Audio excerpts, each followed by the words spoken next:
What's up, you beautiful bastards, and welcome back to the show. Today we're diving deep into the darkest corners of the justice system. We're looking at people who will never see the light of day again. We're talking about sentences that aren't just long, they're eternal. No, these are unequivocal, one-way tickets. Their actions were so heinous, so destructive, so profoundly damaging that the legal system chose permanent removal. It's heavy, but worth exploring. Kicking off our list is a man whose name became a global brand for organized crime, once listed among the world's most powerful. Joaquin Archivaldo Guzman Loera, El Chapo, born into poverty in rural Mexico, a twisted, violent rags-to-riches tale. He built the Sinaloa cartel, sophisticated, ruthless, and everywhere. His ascent, blood, corruption, and an almost mythical ability to evade capture. He pioneered cross-border tunnels, lighting, ventilation, rail systems, earning the nickname El Rapido.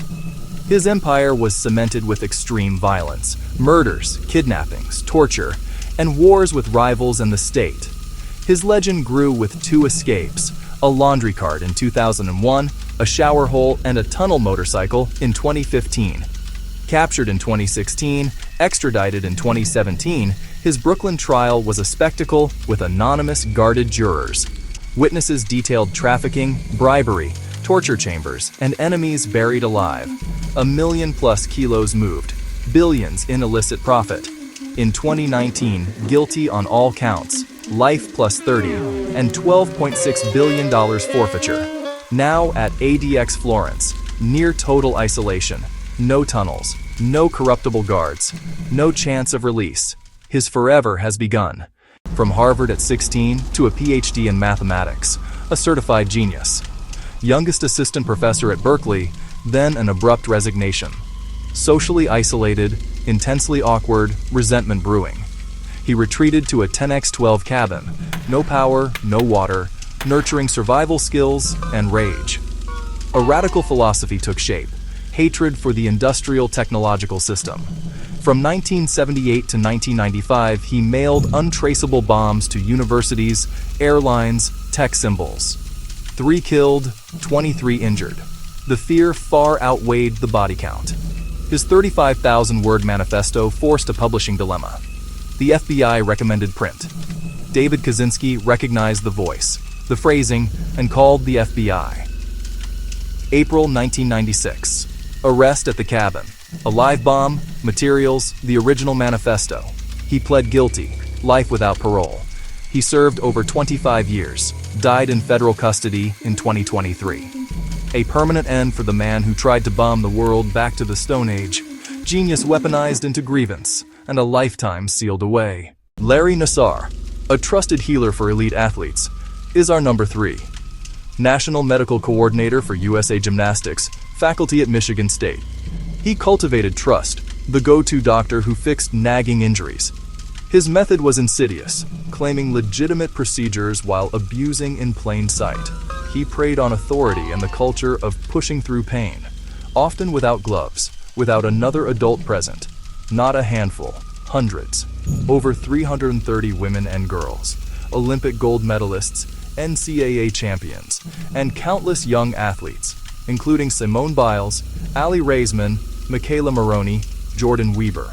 Rachel Den Hollander's 2016 account opened the floodgates. Judge Rosemary Aquilina allowed over 150 impact statements. Raw, powerful, gut-wrenching. I just signed your death warrant.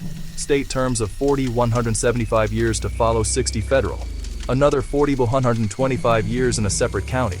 He will die in prison. Today, he is inmate 21504-040 at USP Coleman II. His name is synonymous with betrayal and institutional failure, and the reforms that followed. Zacarias Moussaoui, often dubbed the 20th hijacker, August 2001. Cash for jumbo jet lessons, uninterested in takeoff or landing. Instructor Clarence Prevost alerted the FBI. Moussaoui was arrested on an immigration violation. Agents suspected a plane as a weapon, but the warrant was denied. His laptop sat unsearched. After 9/11, his case became a symbol of intelligence failure.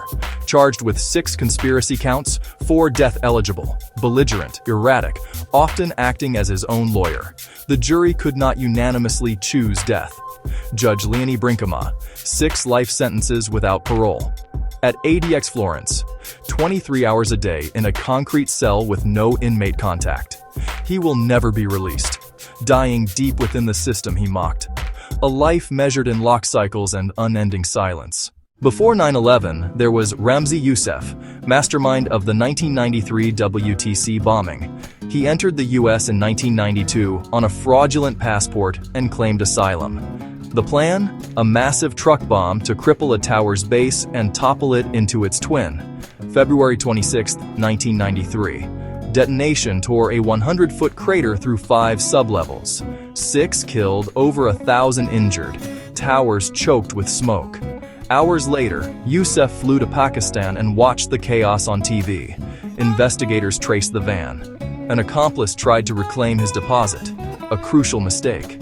The lead unraveled materials, identities, and ultimately the mastermind. A global chase began, one of the largest of its time. Youssef became a symbol of the new era of transnational terror. The plot failed to topple the towers, but it foretold a darker chapter and a lifetime behind bars. History remembered and contained.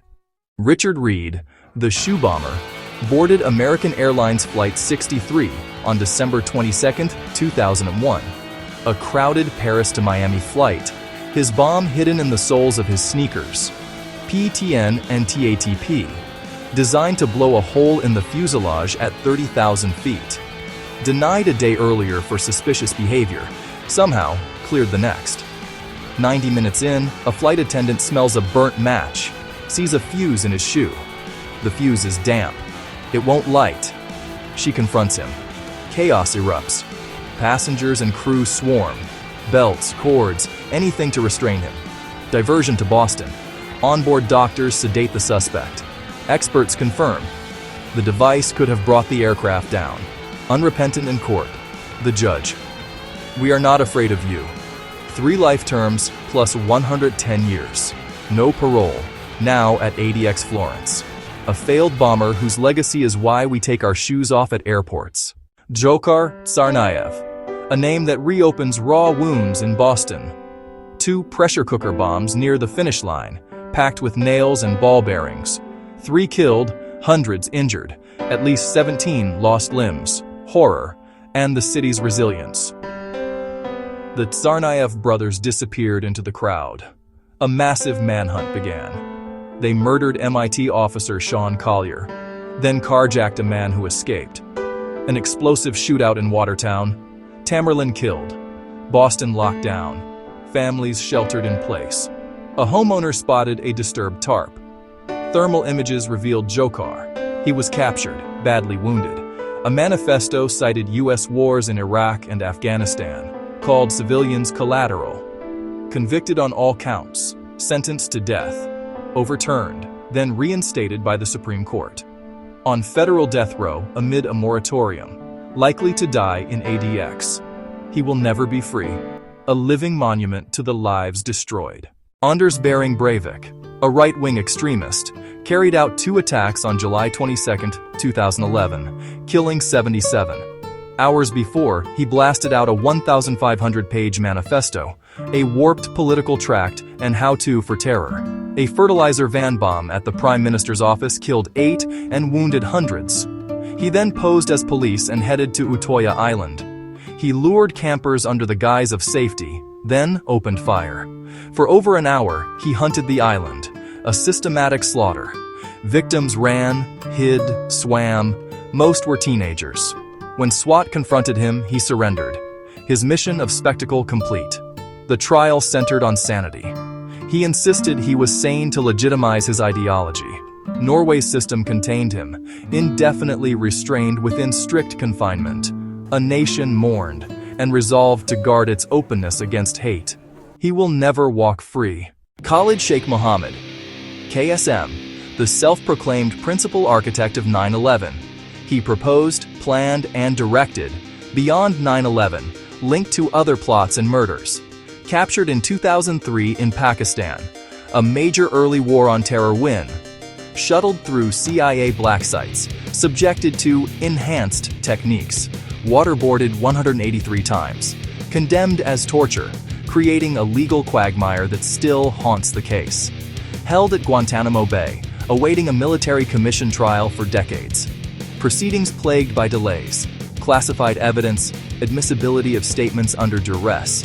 Families have waited over 20 years. Hearings yield more waiting. Reports of plea deals sparked controversy. Some want resolution, others the harshest penalty. Regardless, he will never be a free man. Whether before or after verdict, his life ends behind the wire. Our final entry is different. For decades, not an inmate but a ghost, Alexis Flores. Summer 2000, Philadelphia. 5-year-old Iriana DeJesus disappeared. Last seen with a transient handyman called Carlos. After 5 days, her body was found. A horrified community demanded answers. Police identified Carlos as Alexis Flores, but he was gone.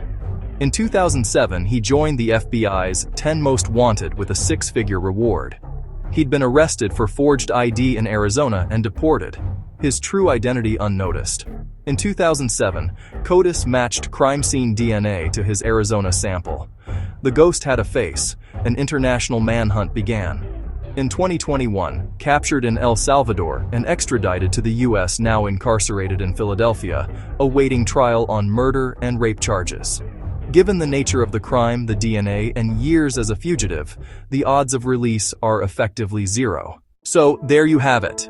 10 individuals, 10 stories of lives that will end behind bars. From masterminds of global terror to lone wolves and predators who abuse trust. Multiple life terms, 244 years, or indefinite detention. More than numbers. These are society's declarations, final and absolute. Is a life sentence enough? Can there be closure when perpetrators still breathe in concrete boxes? What do you think about these sentences? Share respectfully in the comments. If you found this deep dive valuable, consider liking and subscribing. Until next time, stay safe and try to make the world a little better.